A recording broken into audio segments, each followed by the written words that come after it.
অস্ট্রেলিয়ার ৩০ বছরের ইতিহাসে সবচেয়ে প্রাণঘাতী বন্দুক হামলার ঘটনা ঘটেছে। রবিবার সিডনির বন্ডাই সৈকতে এই হামলায় অন্তত ১৬ জন নিহত হয়েছেন। দিনের আলোতে জনপ্রিয় এই পর্যটন এলাকায় এমন ভয়াবহ হামলায় দেশ জুড়ে আতঙ্ক ছড়িয়ে পড়েছে, সেই সাথে নেমে এসেছে শোকের ছায়া। অবশেষে সিডনির এই হামলা নিয়ে চাঞ্চল্যকর তথ্য দিল পুলিশ।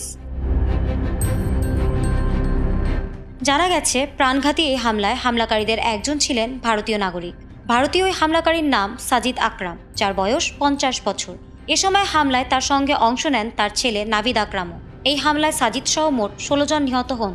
ঘটনার পর ইহুদি সম্প্রদায়কে লক্ষ্য করে সন্ত্রাসী কর্মকাণ্ড হয়েছে কিনা সে বিষয়েও তদন্ত শুরু করেছে অস্ট্রেলিয়ার পুলিশ। এদিকে ভারতের তেলেঙ্গানা রাজ্য পুলিশের বিবৃতিতে জানানো হয়েছে, হামলাকারী সাজিদ আকরাম হায়দ্রাবাদের বাণিজ্য বিষয়ে পড়াশোনা করেছিলেন। কর্মসংস্থানের উদ্দেশ্যে ১৯৯৮ সালের নভেম্বরে তিনি অস্ট্রেলিয়ায় যান। তার এক ছেলে ও এক মেয়ে রয়েছে। সম্পত্তি সংক্রান্ত বিষয় ও বাবা মায়ের সঙ্গে দেখা করতে তিনি ৬ বার অস্ট্রেলিয়া থেকে ভারতে এসেছিলেন।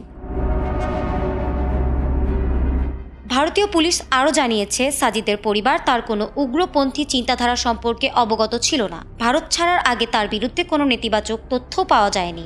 এছাড়া সাজিদ ও তার ছেলে নাভিদের কর্মকাণ্ডের সঙ্গে ভারতের কোনো যোগসূত্র নেই বলে জানানো হয়েছে। এদিকে হামলার আগে সাজিদ ও তার ছেলে ফিলিপাইনে গিয়েছিলেন। এই সফরের উদ্দেশ্য নিয়েও তদন্ত চলছে।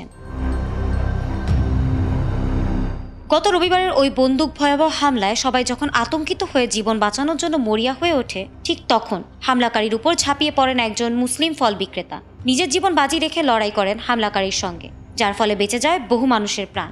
এরপর থেকেই দেশ জুড়ে প্রশংসায় ভাসছেন ওই ফল বিক্রেতা।